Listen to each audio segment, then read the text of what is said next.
Hey guys, welcome back to the channel. Whether you're here to compare apps, learn something new, or just stay updated, you're in the right place. Let's jump straight into it. Welcome back to the channel. In today's video, I'm going to walk you through how to fix Logitech G435 headset when you're not getting any sound in 2025. If you've been struggling with this issue, don't worry. There are some straightforward steps you can try to get out your audio back and running. Let's dive in. First, check the basics. Make sure your headset is fully charged.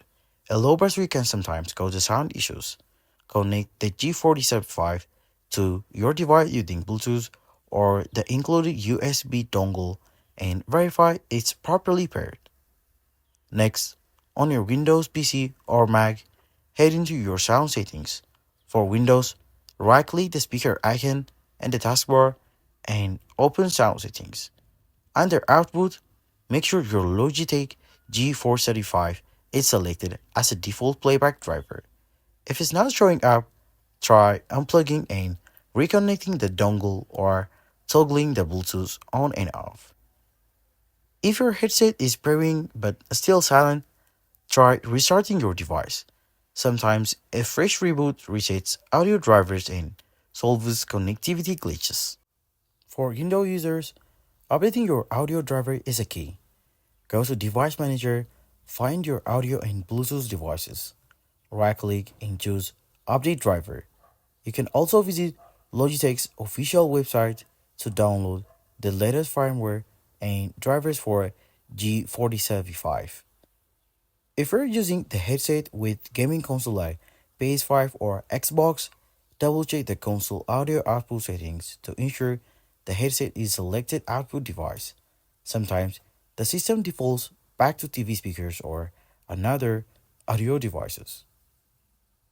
Another useful setup is to run Windows Troubleshooter for audio problems. Just search for Troubleshoot Audio in your Start menu, then follow the prompts to detect and fix the issue automatically. Lastly, if none of this works, consider resetting your G4035 headset. Hold down the power button for about 15 seconds until it turns off and restarts. This can clear minor breaks causing you a sound issue. And that's it. By following these steps, you should be able to fix a no sound problem on your Logitech G4035 headset and get back to enjoying a crispy audios. Thanks for watching. If this guide helped you, make sure to hit the like button, leave any questions in the comments, and subscribe for more tech fixes and gear reviews every week. See you in the next one.